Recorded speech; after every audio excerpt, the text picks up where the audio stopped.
Good morning, good afternoon, good evening. I'm Eric Clifton, here to share with you guys how to do three-way calls. This is the third and final step in the PS3 system. It's very important that you guys get this and understand the reason why you should be doing three-way calls. So let's jump right into it. First of all, the reason why you're doing three-way calls, the purpose is that you're using a third party to verify what it is that we're so excited about. So if you look at this diagram right here, some people would call this the triangle of success, whatever you want to call it. Look at this diagram. This is you. This is your prospect. And in most cases, you're going to be starting off doing three-way calls with your warm market, people that you already know you have a relationship with. And in most cases, you trust them, they trust you to a certain degree. Here's the problem.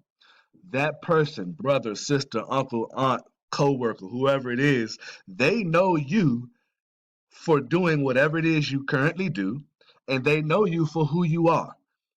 You know, if you drive a bus for Metro, you're the bus driver. You know what? If you're Keisha that does hair and babysit, that's who they know you as. You know what I'm saying? If you're the cable guy, they know you as the cable guy. Or if you're the person that never had a job, that's who they know you as. They don't know you as the travel professional, the travel agent, the guru as it pertains to network marketing. That's not who you are. So in that vein, they have no respect for you as it pertains to being an expert in the industry. They trust you because they know you, but they got no respect for you as it pertains to your knowledge of the industry that you're in. So you need an expert. Now, what has to happen in order for them to respect your expert the same way that you respect the expert, you have to properly edify the expert that you're about to put on the phone with your prospect. And we're going to go over how you properly edify your expert. So by the time you finish edifying your expert, your prospect will now have respect for your expert. They're going to trust you and they'll have respect for your expert. And that's how that works. So let's move on. First thing you want to do, you want to check and see if your expert is available. Your expert can be your immediate sponsor, it can be upline sponsor, crossline, it can be whoever knows more than you about this opportunity. Matter of fact, they can know just as much as you about this opportunity. It really doesn't matter. The key next is properly edifying them. So once you found out that they're available, whatever that time frame is that you're doing a three-way call, you want to edify this expert.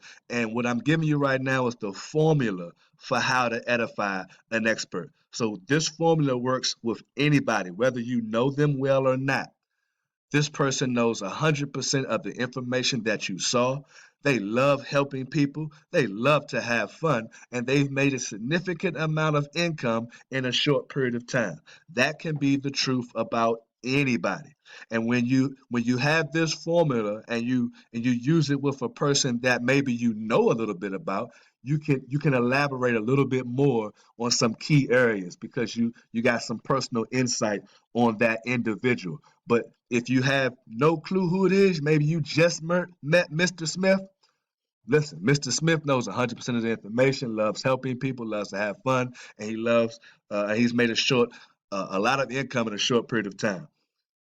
You want to be able to touch on all four of those points. Introduce your expert to the prospect using the expert's last name and the prospect's first name. Example, you're going to say, listen, Keisha, this is Mr. Scott. Mr. Scott, this is Keisha.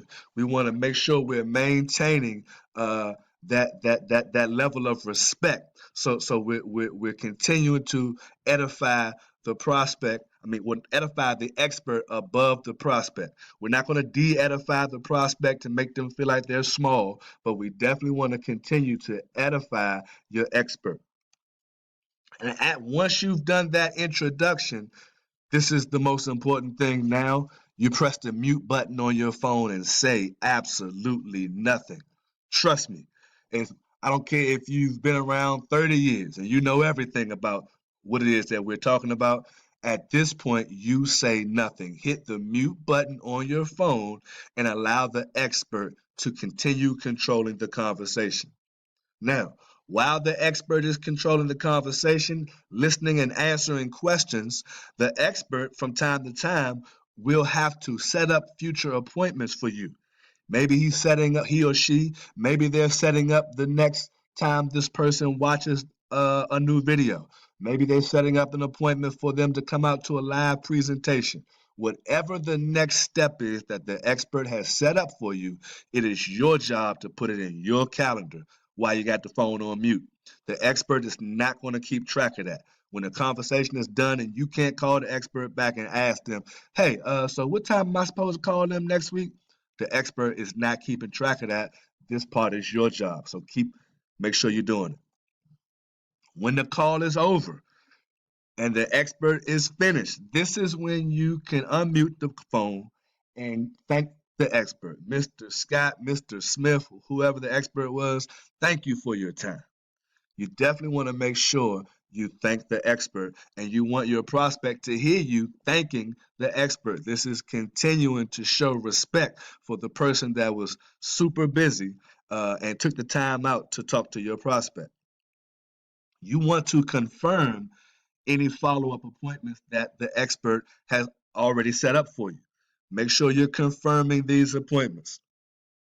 Do it 2 or 3 times so it resonates with them. Listen, Kim, I'll be giving you a follow-up call Friday at 3 o'clock.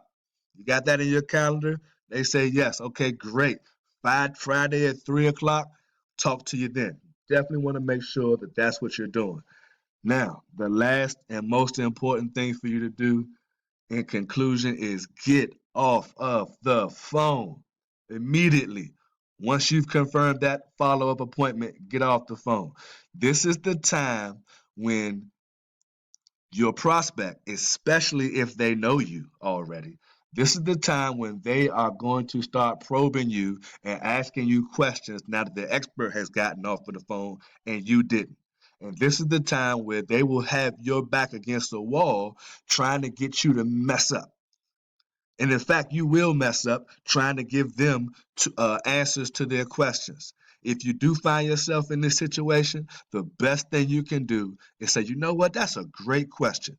Hold on while I see if I can get Mr. or Mrs. So-and-so back on the phone. And then you call that expert again and have the expert answer that next question. But to avoid all that, the next thing you want to do is get off of the phone. So that is or those are the steps to doing three-way calls. This is part one. The reason this part one is because in part two, we're going to give you an actual demonstration of how a three-way call should go. So now you got it on paper, you know, how it should look, but we're going to do a live demonstration on part two. So thank you guys for taking time out to take a look at this video. Tune into part two on how the three-way calls are actually done.